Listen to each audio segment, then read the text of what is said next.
Across men and women, breast cancer is the #1 cancer in Malaysia.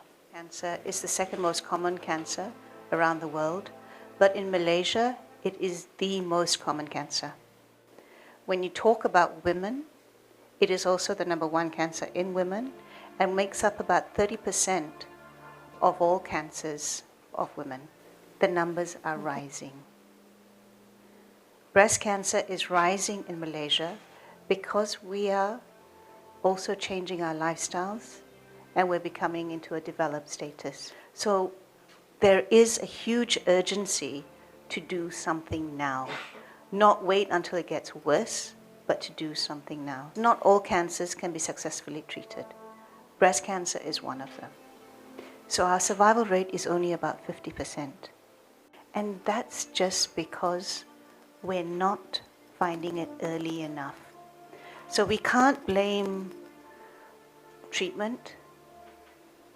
You can't blame lack of finances to pay for medications, etc. The #1 is us. Okay, it's our apathy of not doing breast examinations. There's not much we can do in terms of preventing breast cancer.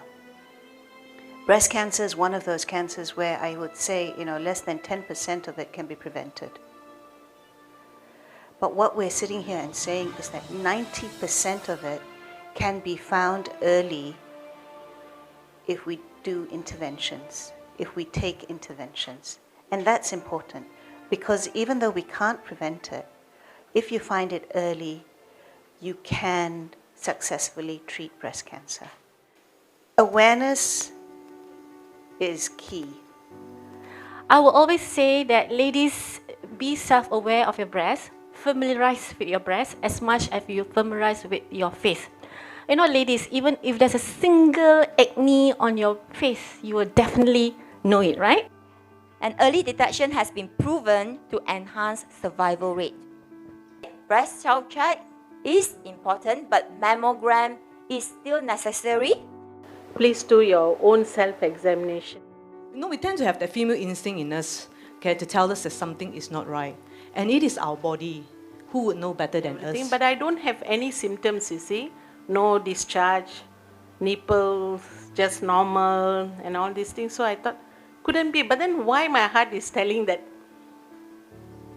I got cancer? I took my husband with me to tell him that I got something.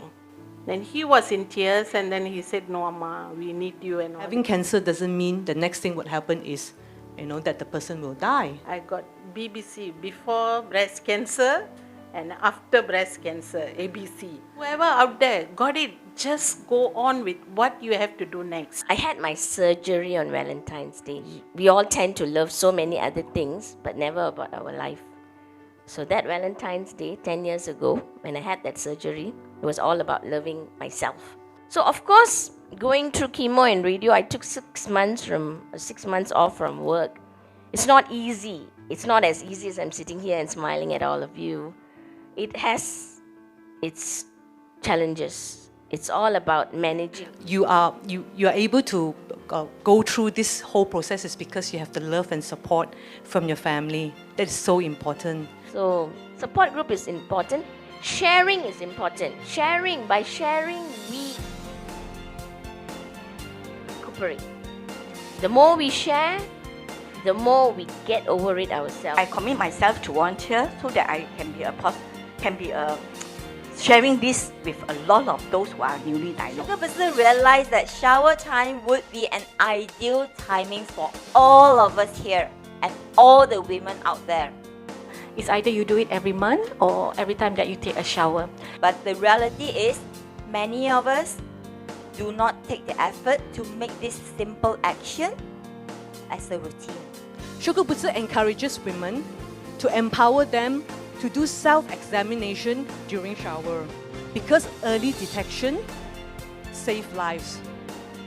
Do this for your loved one. Do it regularly.